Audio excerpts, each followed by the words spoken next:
Everyone, welcome to Rezangla education. और मैं हूं नीलम, आपकी बॉटनी टीचर, बायो टीचर। और आज हम पढ़ने वाले हैं जेनेटिक कोड को। ठीक है, तो लास्ट में जो सेशन हुआ है उसमें हमने ट्रांसक्रिप्शन कवर कर लिया है। अब देखो, हमारे पास इस मॉलिक्यूलर बेसिस ऑफ इनहेरिटेंस में आपका बल्क चैप्टर का जो बहुत इंपॉर्टेंट है वो कंप्लीट हो चुका है। ठीक है, हमारे पास क्या क्या चीज़ें बची हैं? जेनेटिक कोड पर बचा है, ट्रांसलेशन बचा है, और human genome project plus DNA fingerprinting.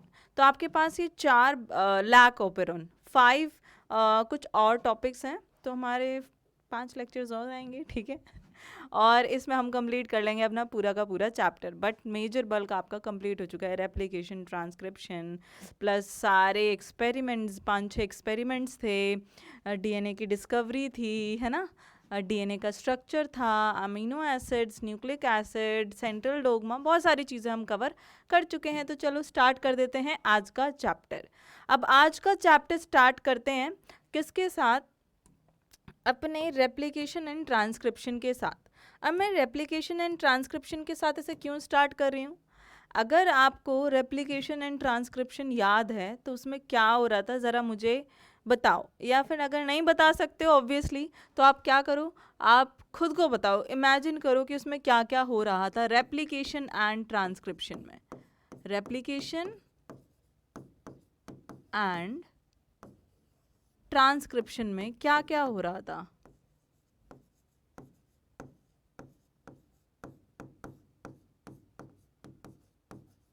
ठीक है, देखो, रेप्लिकेशन एंड ट्रांसक्रिप्शन में चीज़ें कुछ ऐसी हो रही थी कि जो आपका डीएनए है वो एक ना ऐसे जैसे कि सपोज कर लो हमें एक घर कंस्ट्रक्ट करना है ना, तो क्या है, आपके पास डीएनए बिछे हुए हैं या फिर आपके पास ऑलरेडी डीएनए है, आपके पास एक वॉल का एक एक ब्रिक का वो सीमेंट लग के बना हुआ है, आपके को उसके ऊपर उसी के जैसा बनाते जाना है। यही तो करना है, नींव डली हुई है, नींव के ऊपर वैसे ही वॉल खड़ी करती जानी है कि यहाँ पे एक डली हुई है तो यहाँ पे हम एक वॉल बना देंगे। ठीक है, लेकिन तो डीएनए में, डीएनए रेप्लिकेशन में सेम चीज़ हो रही है। क्या हो रहा है, आप क्या कर रहे हो, यहाँ पे ऑलरेडी न्यूक्लिक एसिड प्रेजेंट है ना, न्यूक्लिक पॉलीन्यूक्लियोटाइड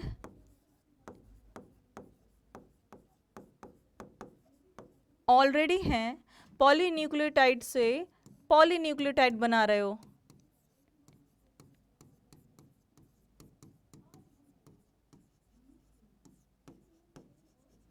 अब बस ये है कि ये डबल स्टैंड में होते हैं, ट्रांसक्रिप्शन में भी हम वही चीज़ कर रहे हैं ना, एक पॉलीन्यूक्लियोटाइड से हम क्या कर रहे हैं, पॉलीन्यूक्लियोटाइड बना रहे हैं। लेकिन ट्रांसलेशन में ऐसा नहीं होता है ना। और ट्रांसलेशन में कैसा होता है फिर? ऐसा नहीं होता, तो अभी बताती हूँ।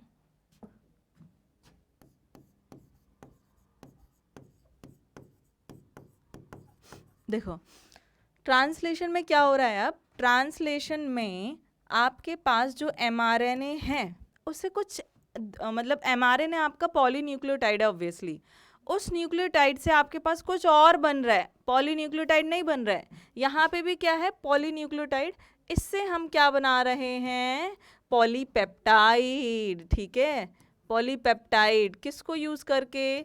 By using amino acids. All right, तो हम यहाँ पे क्या बना रहे हैं, मेजरली प्रोटीन्स बना रहे हैं। ओके, तो ये डिफरेंस है।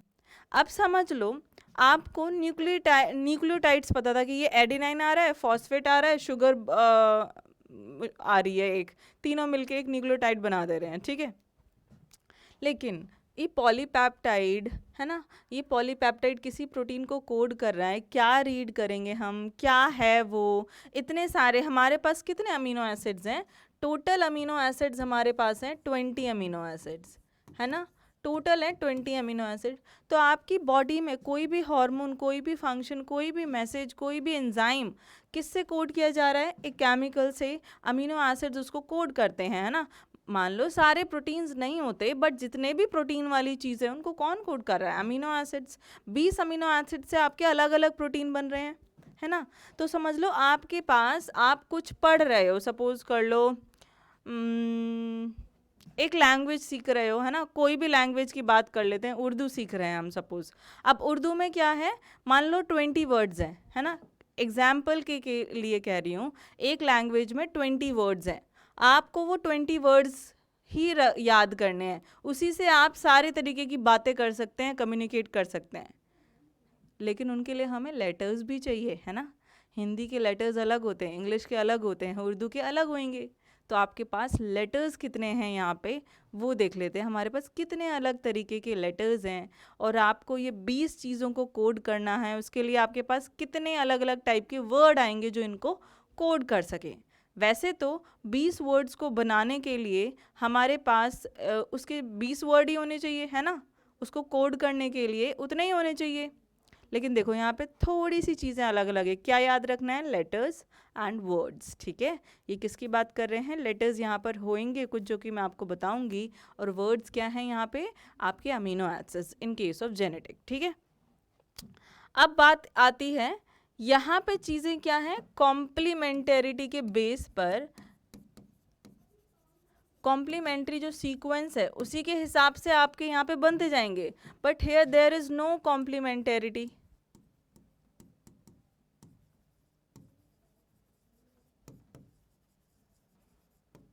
है ना, उसके बिना ही हमें काम करना है, तो it is much more complex.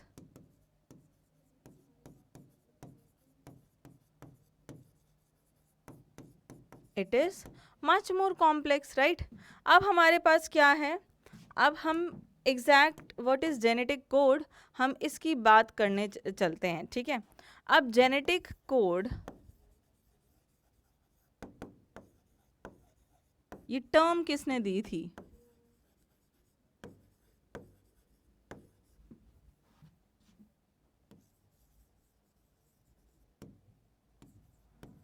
एक साइंटिस्ट है ना, जिसका नाम किससे स्टार्ट होता है, जी से ही स्टार्ट होता है और जी से ही ख़त्म होता है उनका नाम, ठीक है। तो मैं आपको वो नेम भी बताऊंगी यहाँ पर उससे पहले हमें ये देखना है कि ये जेनेटिक कोड एक्चुअली है क्या, इसको समझना बहुत मुश्किल है ना। तो it is decipher by, decipher का मतलब है वो, जैसे कि आपके पास कोड्स होते हैं ना, सॉफ्टवेयर इंजीनियर्स होते हैं, कोड्स होते हैं, वो क्या करते हैं उसको ब्रेक करके लैंग्वेज में कन्वर्ट कर देते हैं, या लैंग्वेज को कोड्स में बना देते हैं। तो इसको डिसाइफर किया था बाय 3 साइंटिस्ट, या फिर बाय साइंटिस्ट किया जाता है। अब वो साइंटिस्ट आपके कैसे भी हो सकते हैं, आपके बायोकेमिस्ट हो सकते हैं वो, ठीक है, ठीक है, बायोलॉजिस्ट हो सकते हैं,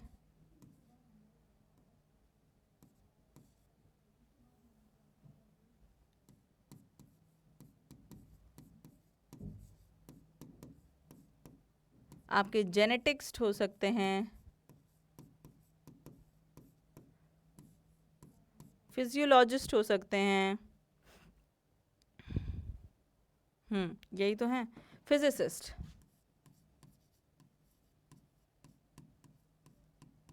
ठीक है। हमारे पास ऑर्गेनिक केमिस्ट हो सकते हैं, एनसीईआरटी में ये सारी चीज़ें दी हुई हैं, ठीक है, कितने तरीके के साइंटिस्ट कैसे ये काम कर सकते हैं, ऑर्गेनिक केमिस्ट भी हो सकते हैं। और ऑर्गेनिक केमिस्ट इसके बाद क्या करते हैं, ये क्या करते हैं, हमारे कौन से, लेकिन मेजरली इनमें से फिजिसिस्ट ने क्या किया था, जेनेटिक कोड को डिसाइफर किया था, and that is by the mister Hargobind Khurana.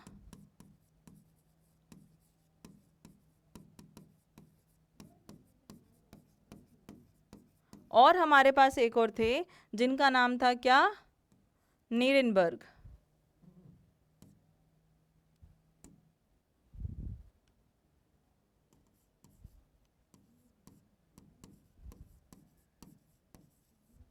इन्होंने ये काम किया था, ठीक है।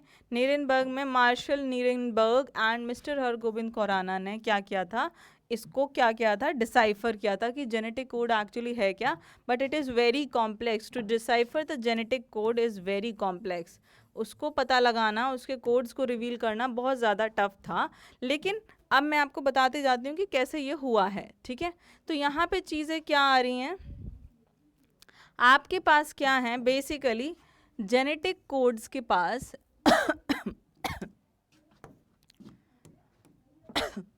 जेनेटिक कोड है यहाँ पे हमारे पास।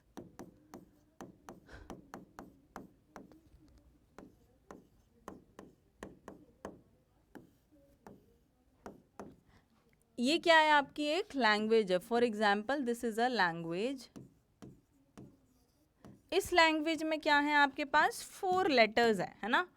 4 क्या है, बेसिस है हमारे पास। 4 क्या है, लेटर्स हैं या 4 बेसिस। अब उन बेसिस को मैं क्या बोल सकती हूँ, लेटर्स। सिर्फ जैसे ए बी सी डी पढ़ते हैं ना हम, पूरे 26 हैं, ऐसे ही यहाँ पे सिर्फ ए बी सी 4 ही हैं। यहाँ पे 4 लेटर से आप कितने चीज़ों आपको समझ लो कि आपकी इंग्लिश लैंग्वेज में सिर्फ हमें 20 वर्ड्स को पढ़ना है, उसी से हमें इंग्लिश लैंग्वेज आ जाएगी। तो आपको क्या करना पड़ेगा, 20 वर्ड बनाने पड़ेंगे उन 4 अलग अलग बेसिस से। ठीक है, 20 अमीनो एसिड्स हमें यहाँ पे बनाने हैं। यहाँ पे हमें कितने एसिड्स बनाने हैं, 20 अमीनो एसिड्स, या हम बोल सकते हैं 20 वर्ड्स। ओके, ये करना है आपको यहाँ।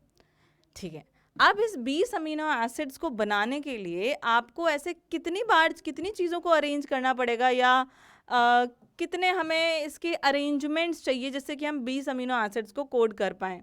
अब आपके पास क्या होता है कि ये 3 के पेयर में प्रेजेंट होते हैं, है ना, बेसिस। अब ये क्या, देखो कोडोन्स आते हैं,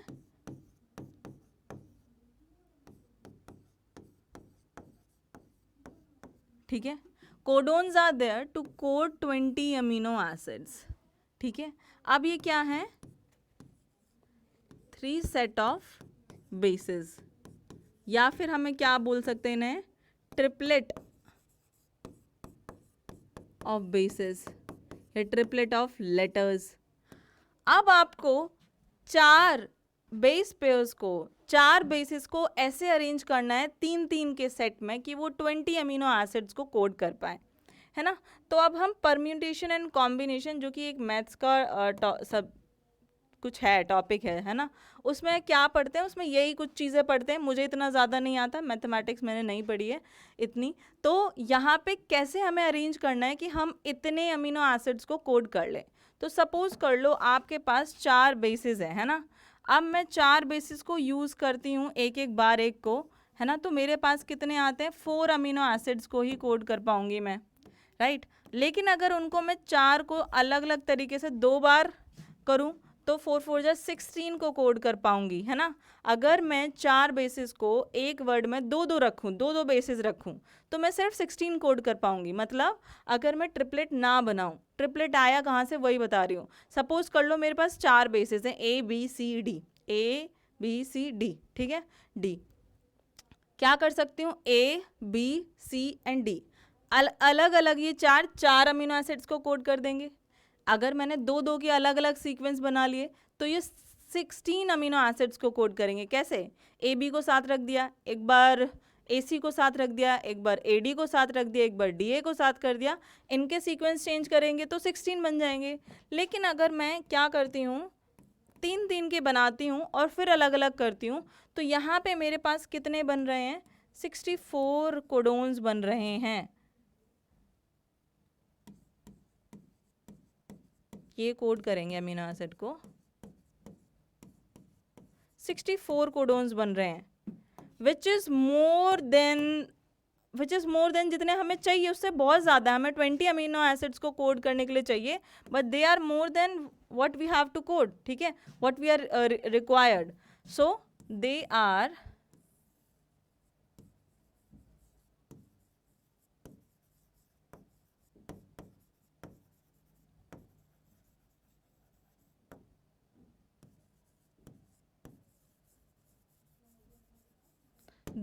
मोर देन व्हाट वी रिक्वायर।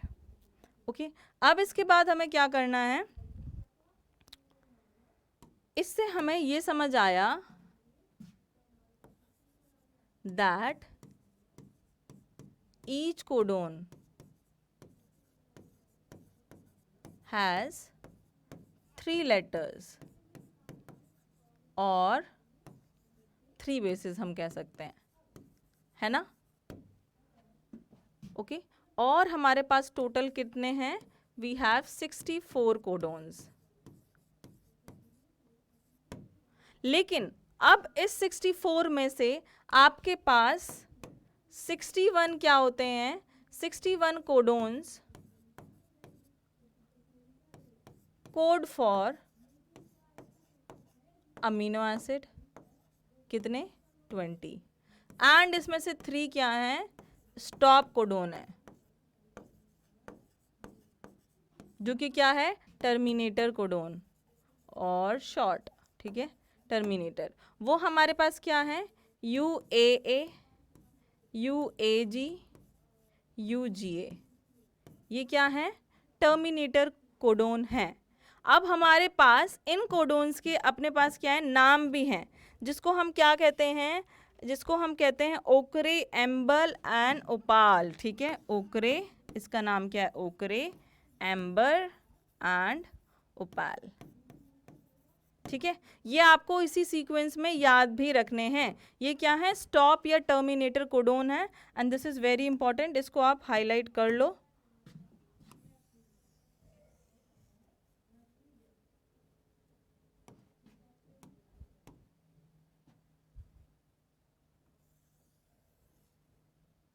ठीक है, ये याद रख लेना। चलो आगे चलते हैं। अब ये बात प्रूफ कैसे हुई? ये बात को प्रूफ कैसे किया है? देखो, हमारे पास कुछ साइंटिस्ट हैं जिनके नाम मैं आपको ऑलरेडी बता चुकी हूँ। जिनका नाम क्या है? हमारे पास है, कुछ कुछ बता रही हूँ यहाँ पे। इन्होंने क्या किया कि ये 64 कोडोन हैं, इनका प्रूफ किया, ठीक है। प्रूफ बाय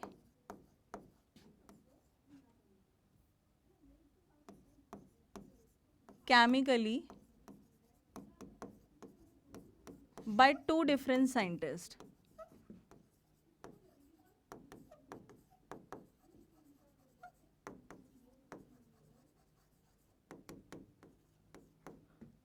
ठीक है, अब हमारे पास कौन कौन से साइंटिस्ट थे?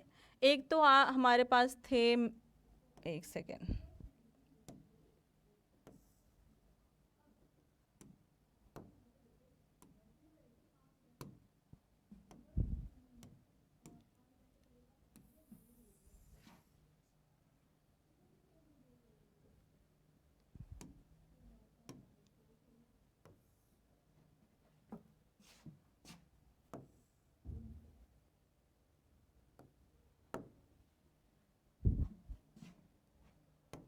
एक तो हमारे पास थे मार्शल एंड नीरनबर्ग,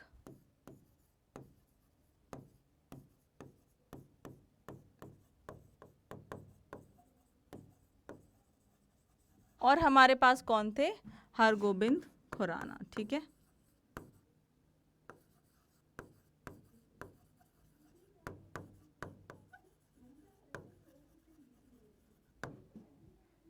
एंड इन दोनों को नोबेल प्राइज भी मिला था। बोथ वर अवॉर्डेड बाय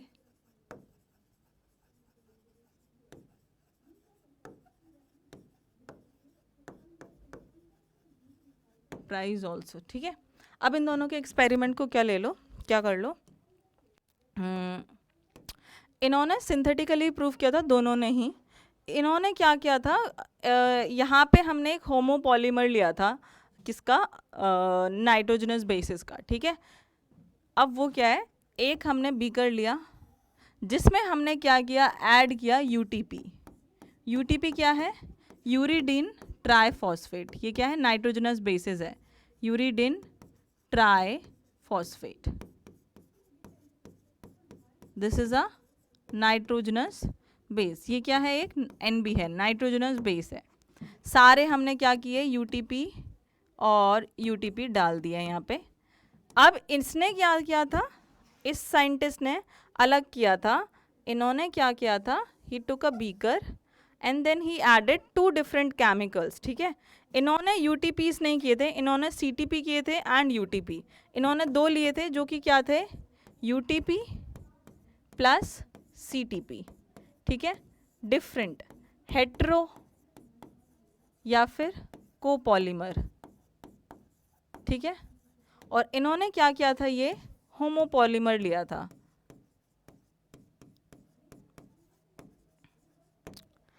ये किसके लिए कोड करता है? Phenyl alanine. मैं आपको बताते जाऊंगी ये किसके लिए कोड करता है? फिनाइल। अब जब यू आएगा, जब बनेंगे प्रोटीन, तो मैं बताऊंगी, ठीक है।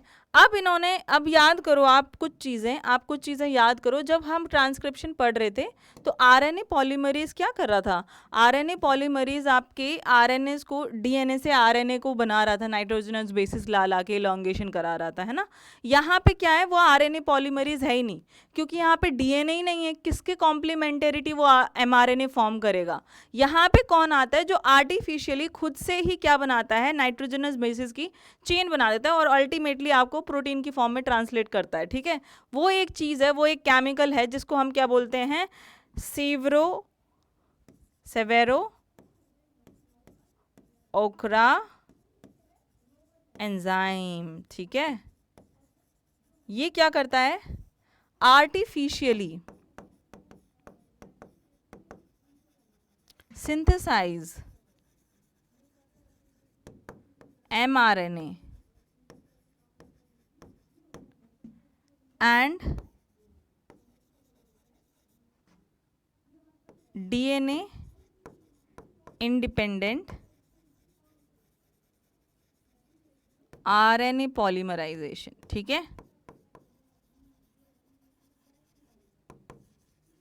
विदाउट डीएनए के, डीएनए पर डिपेंड होकर के ये सेम काम करता है, सेम काम। यहाँ पे भी हम क्या लेके आएंगे? एंजाइम, यूटीपी है, यहाँ पे सीटीपी है, cytidine triphosphate and uridine triphosphate दोनों हैं। अब देखो इन्होंने क्या बनाया है, यहाँ पर इन्होंने पॉली यू एमआरएनए बना दिया। यहाँ पर यू, यहाँ पर यू, यहाँ पर यू, यहाँ पर यू। ये क्या है? Poly you mRNA. और ये किसके लिए कोड करेगा? फिनाइल एलेनाइन के लिए, ठीक है। ट्रांसलेशन अगर हम इसकी कराते हैं यहाँ पे,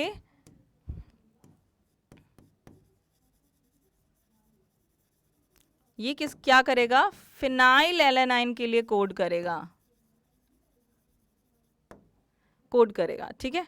और यहाँ पे क्या करते हैं? यहाँ पे हम जो बनाएंगे एमआरएनए, वो क्या होगा? U C U C U C U, है ना। अब देखो यहाँ पे ये क्या हो गया? U C U. ये क्या हो गया? C U C. फिर से हम करें तो U C U and C U C. यहाँ पे दो अलग तरीके के प्रोटीन बन रहे थे, टू डिफरेंट क्या हैं? कोडोन्स हैं, टू डिफरेंट कोडोन्स। यहाँ से हमें प्रूव हुआ कि ये अलग अलग रीड कर रहे हैं। ये 3 रीड कर रहे हैं एक प्रोटीन को, फिर ये 3 रीड कर रहे हैं एक प्रोटीन को, फिर ये 3 रीड कर रहे हैं एक प्रोटीन को। यहाँ से हमें पता चला कि कोडोन्स क्या है? ट्रिपलेट का फॉर्म है। यहाँ से डिसाइफर हुआ ये जेनेटिक कोड। हमें यहाँ से पता चला कि ऐसे होता है जेनेटिक कोड। हो गई बात क्लियर? अब देखो ये किस किस के लिए कोड कर रहे हैं? ये ल्यूसाइन एंड सेराइन के लिए यूज कर रहे हैं, CUC एंड UCU, ठीक है। इसका भी ट्रांसलेशन करा दो।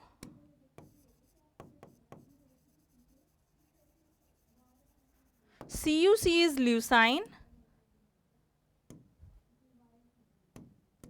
जो ये क्या है? सेराइन है, सेराइन ल्यूसाइन, अगेन सेराइन ल्यूसाइन। तो क्या बना? ये बना अलग अलग, ठीक है। आगे बात समझ? तो ये triple U codes for phenyl alanine, triple U codes for phenyl alanine, और ये क्या करते हैं? इसके लिए करते हैं। तो ये बात हो गई आपके दोनों ही एक्सपेरिमेंट की, जो कि किसने किए थे? आपके दोनों अलग अलग साइंटिस्ट ने, वो हमने पढ़ लिए हैं। आगे हम चलते हैं। मुझे आपको एक जेनेटिक कोड का वो पैम्पलेट भी दिखाना है, जो कि, एक सेकेंड रुको।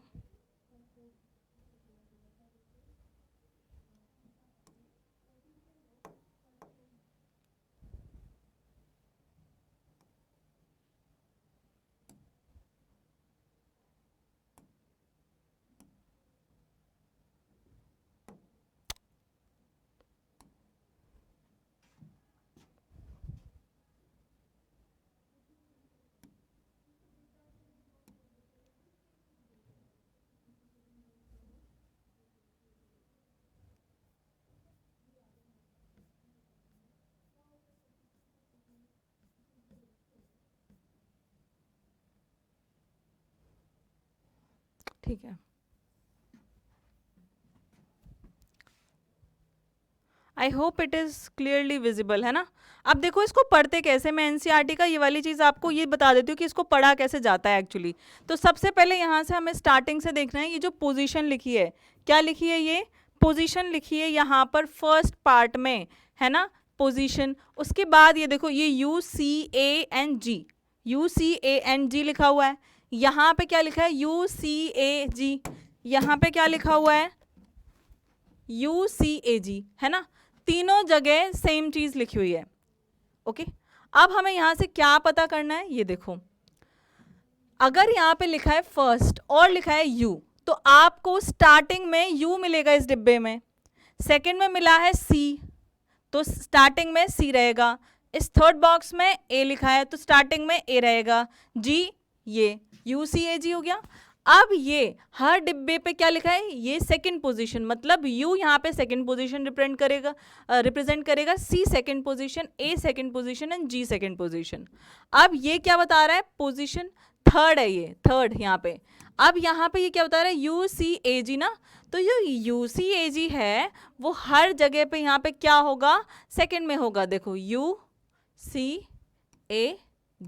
है ना, सेम यहीं पे UCAG, UCAG। तो आप ये बना भी सकते हैं, आप ये आराम से बना सकते हैं इस टेबल को भी, ठीक है, और आप याद भी कर सकते हो यहाँ से सारे एक्सपेरिमेंट को। नेक्स्ट हमारे पास अब क्या है, अब हमें ये जानना था कि स्टॉप कोडोन तो हमने पढ़ लिए थे, कैरेक्टरिस्टिक ऑफ जेनेटिक कोड पढ़ लेते हैं।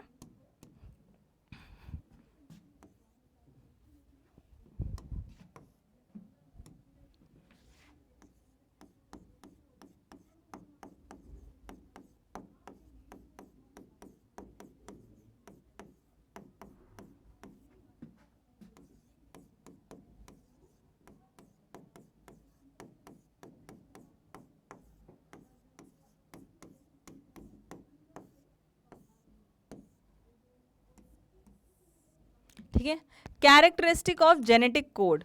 पहली कैरेक्टरिस्टिक क्या है कि ये जो कोड्स हैं ये कोड ट्रिपलेट है, ठीक है, कोडोन इज अ ट्रिपलेट, ठीक है। तो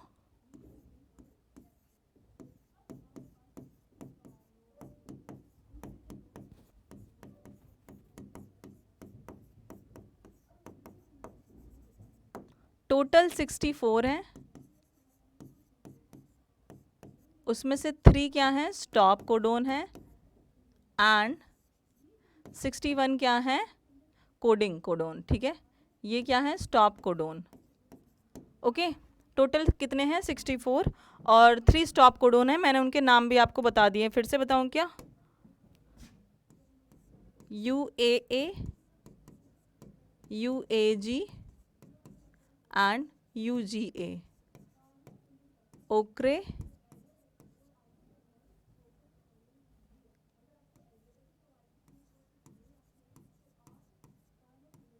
क्या था इनका नाम, आई जस्ट फॉरगॉट, हाँ, ओक्रे, एम्बर,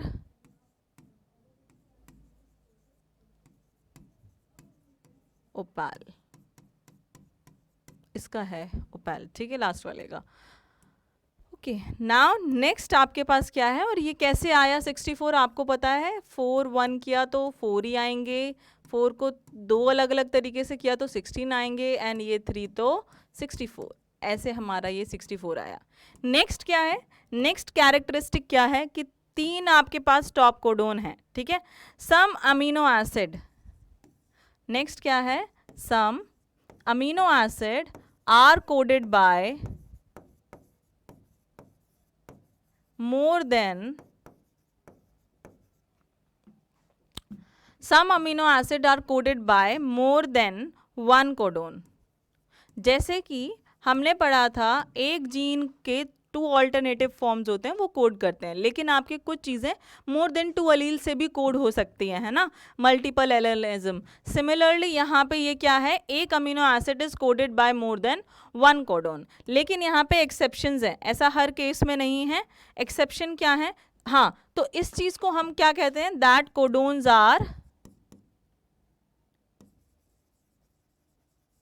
कोडोन्स आर डीजेनरेट, ठीक है, but few exceptions are here. Exceptions क्या क्या हैं?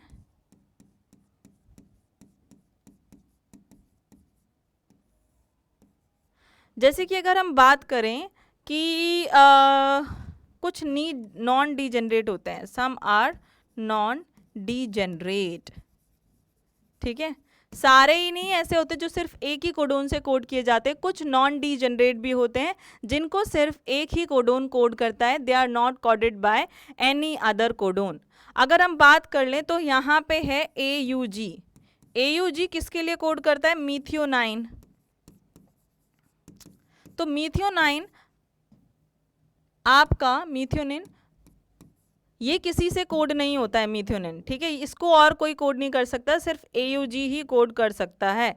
और हमारे पास हाँ यही है। नेक्स्ट अपने पास क्या है? थर्ड है। थर्ड क्या चीज़ है?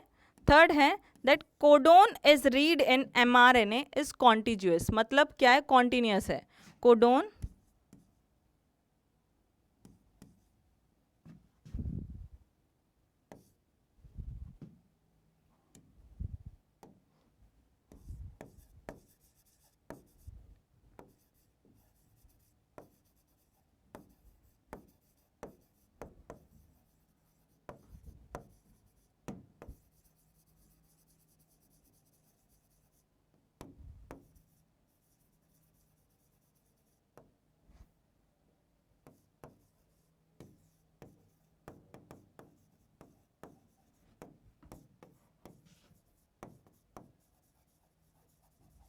ठीक है, जैसे हमारे पास क्या है, for example let's see, for example हमने क्या ले लिया है? UCAGCAU ये ले लिया है और आप इसे पढ़ रहे हैं। तो आपने क्या किया? ये पढ़ लिया, उसके बाद हमने क्या कर दिया? इसको स्किप कर दिया और हमने CAU पढ़ दिया। तो हम ऐसे नहीं कर सकते, हमें क्या पढ़ना पड़ेगा? इसको हम रीड करेंगे UGA GCA एंड देन आपके पास बचा है क्या? यू अलग, ठीक है। तो आप इसको ऐसे रीड करोगे, आप इसको ऐसे रीड नहीं करोगे कि आपने जी को स्किप कर दिया और आप बाकी पढ़ते जा रहे हो, ठीक है। नाउ नेक्स्ट वाला क्या है? थर्ड,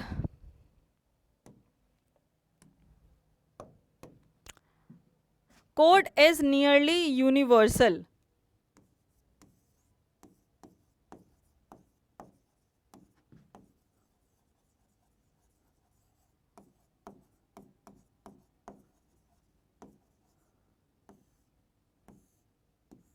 समझ लो, एक एप्पल का मतलब सेब होता है ना, तो सारी जगह पर ही कहीं पे भी आ जाए एप्पल, इंडिया में, किसी और कंट्री में, कहीं भी, हमारे कहीं भी किसी भी स्टेट में चले जाएं, एप्पल का मतलब सेब ही होगा। मतलब सेब होगा, उसके अलग अलग लैंग्वेज हो सकती है बट एप्पल इज एप्पल, ठीक है। आप किसी और लैंग्वेज में बोल दो बट उसे एप्पल ही बोलेंगे इंग्लिश में, तो वो एप्पल ही कहलाएगा, है ना। ऐसे ही क्या होता है? Code is nearly universal. जैसे कि अगर मेरे पास मे भी कोई भी कोड है जो कि कोड कर रहा है मेरी बॉडी में एक प्रोटीन के लिए, है ना, तो वही कोड बैक्टीरिया से लेकर के यूकैरियोट मैमल्स कहीं भी चले जाओ, आपको उसी से कोड करेगा। इसको हम कहते हैं that code is nearly universal, ठीक है, फ्रॉम बैक्टीरिया टू यूकैरियोट्स, ठीक है।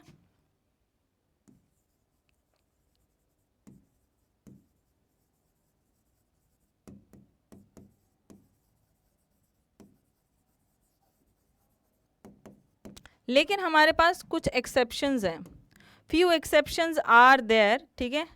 जैसे कि अगर यू है, ये फिनाइल एलेनाइन कोड कर रहा है,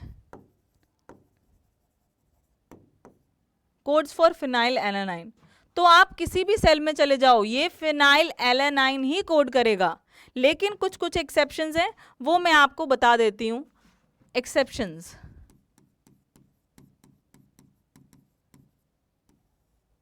जैसे कि mitochondria in yeast and few mammals,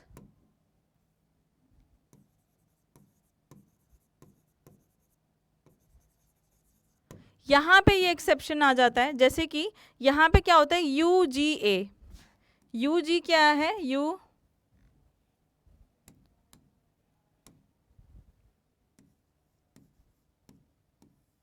UGA क्या है, एक स्टॉप कोडोन है, लेकिन in mitochondria UGA code for tryptophan, ठीक है। अब यहाँ पे क्या हो रहा है कि यहाँ पे क्या हो रहा है, ये देखो माइटोकॉन्ड्रिया इन ईस्टर्न मैमल, यहाँ पे क्या है जो UGA है वो एक स्टॉप कोडोन है, लेकिन ऐसा नहीं है, ये वैसे तो स्टॉप कोडोन है, लेकिन यहाँ पर ये किसको कोड कर रहा है, ट्रिप्टोफैन को कोड कर रहा है प्रोकैरियोट्स में, ठीक है।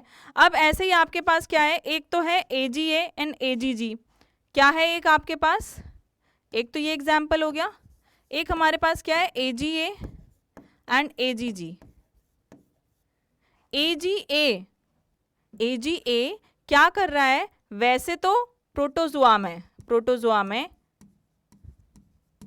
ये क्या कोड है, स्टॉप कोडोन है, बट ये स्टॉप कोडोन तो है ही नहीं, है ना, ये तो स्टॉप कोडोन है ही नहीं, ये और ये दोनों ही आर्जिनिन के लिए कोड कर रहे हैं, ठीक है, ये दोनों ही क्या करते हैं, आर्जिनिन के लिए कोड करते हैं, बट वैसे क्या है, ये स्टॉप कोडोन है। तो देख रहे हो यहाँ पे कुछ एक्सेप्शंस हमारे आ गए। अब हमारे पास एक और बचा हुआ है, मतलब एक और इसकी इंपॉर्टेंस बची हुई है, जैसे कि AUG की बात कर लें,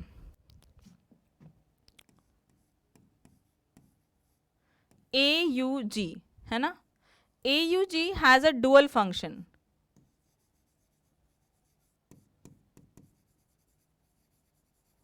कैसे, AUG में ये कोड्स फॉर मीथियोनाइन, ये हमने पढ़ा था,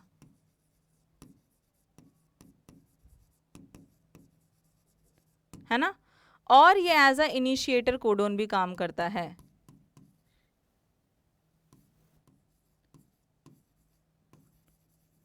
ठीक है। तो ये आपका 5th क्या हो गया है, कैरेक्टरिस्टिक हो गया, ठीक है। ये क्या है, codes for मीथियोनिन and initiator codon, dual function का मतलब अलग होता है, लेकिन एक ही मतलब एक मैमल में, एक ऑर्गेनिज्म में ये अलग फंक्शन दे रहा है और दूसरे में अलग, वो अलग चीज़ हो गई, ठीक है, जो कि हमारे इसका मतलब था code is nearly universal but few exceptions यहाँ पर थे, वो एक्सेप्शंस में हमारा इससे थोड़ा सा लिंक बैठ रहा है, बट ये दोनों क्या है, अलग अलग हैं, तो आपको ये याद कर लेने हैं, ठीक है। जैसे कि अगर हम बात करें म्यूटेशंस आते हैं, म्यूटेशंस मैं आपको पहले ही जेनेटिक वाले चैप्टर में बता चुकी हूँ, तो इसी से रिलेटेड मैंने वहाँ पे सिकल सेल एनीमिया का बताया था, ठीक है। सिकल सेल एनीमिया में बीटा ग्लोबिन चेन पर क्या हो जाता है कि जो वेलाइन ग्लूटामाइन होता है वो वेलाइन से रिप्लेस हो जाता है ना, वेलाइन से रिप्लेस हो जाता है, GAG रिप्लेस हो जाता है वो क्या है, ट्रांजिशन है। तो म्यूटेशंस आपके पास आती हैं, म्यूटेशंस क्या होते हैं, एनी चेंज, अब वो जेनेटिक लेवल पे हो, जीन्स लेवल पे हो, क्रोमोसोमल लेवल पर हो, किसी भी लेवल पर हो, तो आपके बेसिस का चेंज हो जाना क्या कर देता है, म्यूटेशन कर देता है, change in bases genes, chromosomal structure,